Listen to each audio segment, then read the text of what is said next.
fight in real life. I don't like to fight on the radio. I like to accomplish things on the radio. So he was, I think he was looking out for me. Like, hey, they're talking about you here, Kev. And the next thing I know, I'm in a fight. But I don't want to know when people are talking about me. That's my thing. I already know my flaws, so why would I want to hear? That's like what's his name said tonight about Dino said about Rick. Man, we had 6 good shows about you. Didn't you hear those? No, I didn't, and I'm not gonna hear them. I don't need to hear other people talking bad about me. I know all my flaws. So, why would I want to hear other people also talking bad about me? That's not important to me. What's important to me is who I can help, who I can join together with in a conversation to advance the cause of human education. That's really my whole thing. If I can't do that, I'm useless. Right now, if I can't do that, I am entirely useless. So that's why I'm glad you guys are here. RD, Zodiac, we had the other day, Wayne White, people contributing, trying to progress, trying to say, hey, Kev, I disagree with you on this. Let's look at this deeper. Or I agree with you on this. Let's push it harder. Whatever you're thinking, let's get it out there. Let's hear what your brain has worked hard to come up with, and let's put it out there. I mean, people are so fucking ignorant. They pick their network. It's CNN, it's MSNBC, it's Fox, it's BBC. You can't just pick one and say, oh, that's the truth. No, the truth is the truth. And you're going to have to pick from a variety of fucking vineyards to get the right fruits. I mean, that's the way I look at it. Maybe I'm wrong. I don't know. That's what I've been taught over many years. I miss my friend Mike. He's passed. He was 61 or 62 years old. Died of cancer. He's if you ever read my book, if you ever bother, read The Lost Dialogues of Table 18. He was the pirate. And he taught me a lot. He was twice my age. I was 24, just started college. He was 48. Very smart dude. Very smart little Irishman. Very smart. I learned a lot from that man. He was probably more of a father to me than either my stepfather or my real father, because I trusted him. I trusted his intelligence. I mean, my dad was wicked intelligent, but we didn't talk a lot. My stepdad was a total humorist. He still is alive. Total humorist, totally funny, very smart on construction issues and stuff, but not really an intellectual powerhouse like I was looking for. Mike was an intellectual powerhouse from hell, and I drew a lot from him. If you ever want to know a little bit of the root of me, you're looking for Mike Callahan, the Irishman, the short 5'3" Irishman that was engaged to one of my sisters. He's the guy that taught me a lot. A lot. Even when I was in college, he would correct what I was getting wrong, and I would check that shit, and he was right. So I like that.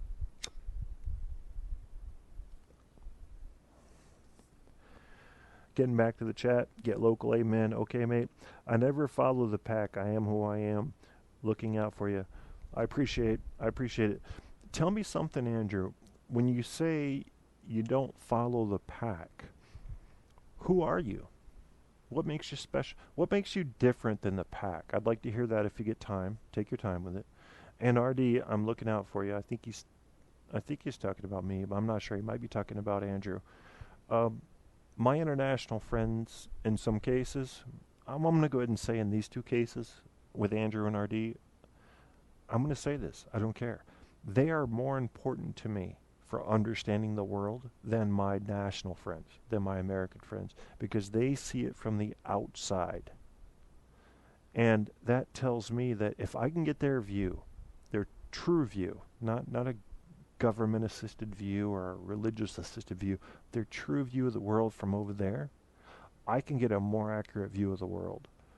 And that helps me, because America, let me talk to you, America. You think you're the best. You think you're the greatest. I've been with you since the beginning. And you are probably the strongest right now, but that's not going to last, just like it didn't last for Rome. So you're going to have to ask yourself, what is it that gives you a redeeming quality? What is it that makes America special? If I take all Americans on a spaceship out to Titan, a moon, and I say, let's settle, what is it that makes us American? All right. Some of the values I'd like to discard. This hyper-capitalism, land grab, power grab, property grab, dominate smaller cultures. I'd like to get rid of that. And I'd like to ask you to care about your fellow human being. And I'd like to ask you to think back about how we took the land from the Indians, which we did. And it's Thanksgiving, so let's talk about it. We took the land. There weren't enough of them to defend. Had they said we have a no immigration, a zero immigration policy, your ass would have been sent right back to England, right back to Spain, right back to Europe, and you would have been going, okay, we'll figure something else out. But they said, come on in. Come on in. That bothers me, man. That really gets under my skin, because that's not fair. It's not right. Give them a patch of land, some alcohol, and a goddamn casino, and say, "Down with it, bitches." That's not what I'm not proud of that. I'm not proud of Hiroshima and Nagasaki, but I am proud of how many lives we saved. Practically, the numbers would have been around 2 million if we had not done that. America, get yourself in check, because you will not be on top forever, and you'll be looking to your friends in Australia, and you might be looking to your friends in the Netherlands and saying, we need help. And they may say, do you deserve help? And you may find yourself suddenly full of anxiety. Why would that be? It's worth thinking about. I respect them. I respect the world. I respect the world for their cultures and beliefs and religions, as long as their religions don't promote violence. I respect them. I will die today if Andrew or RD came over here today and became an American citizen legally, and they said, I believe in Buddhism, or I believe in, I'm a Muslim convert. I would die for their right to defend that religion from any outside force that might threaten that religion, truly threaten it. Like say, you can't do that anymore. You can't talk to that God. Absolutely. Because all we have here in America, in this young country, in this teenage country, this gaudy, clumsy country, all we really have is the Constitution. So I can cling to that. I can't cling to anything else. Everything else is changing. But I can cling to the Constitution and their amendments. I sure can. And if it says freedom of religion, and most of you motherfucking Americans better read that shit, freedom of religion. I don't care if our president's a Muslim, which he's not, but if he was, I wouldn't care. Freedom of religion. You better be willing to die for it, or you're in the wrong country. Otherwise, get the laws changed. Start writing letters. And most people not doing that. They're playing PS4. Yeah, that's the truth. I'm just being honest. Honesty's my fucking curse. Honesty. That's why I'll never run for office. I'll probably be dead within 10 years. I just hope I make a difference with pushing honesty and critical thinking. If I can, just two things. Honesty, critical thinking. Let's get it out there. Let's get the real stuff out there. If you want to walk away at 5 o'clock, whatever your job is, I don't have a job right now, so I'm crippled. So I know what, but I will be working again within the next year. So, believe me, I've worked 25 years in the 50-hour work week, so I get that. But if I sit there and go, here's my 40-hour, 50-hour week, I'm done. I don't need truth. At that point, I don't need truth. I'm going to walk away and enjoy Fantasyland. Let's go have fun. I want to look at Star Wars. I want to read Dune. I want to pretend there's aliens here, right now, on Earth, driving my cars. I don't know. Let's have fun. Let's look at Michael J. Fox films. Poor guy. But when it comes down to it, if you want to know what's really going on, you have to know the truth. You better be on the hunt. You better be on the hunt, world citizen, for real truth, verifiable fact.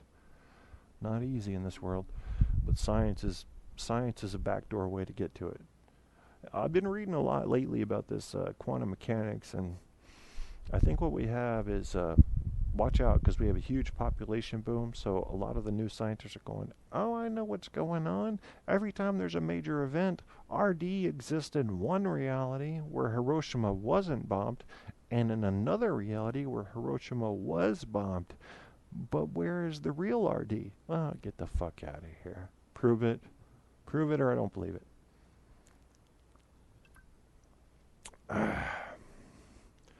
This is fun. This is a fun show. I know you guys think I've been drinking a little more lately, which I have, and I've done that intentionally because I haven't drank in like 10 years. So what? I've drank 5 times in the past few months, which is 6 times in the past 5 years. Who cares? There are people that drink every day. My God, my mom did. My dad did. I don't do that. I drink coffee. Once in a while I get fucking buzzed. So what? I ain't worried about that. Andrew says, hate is pointless. I don't hate anyone. I think I'll take 50,000 Syrians over 50,000 Americans.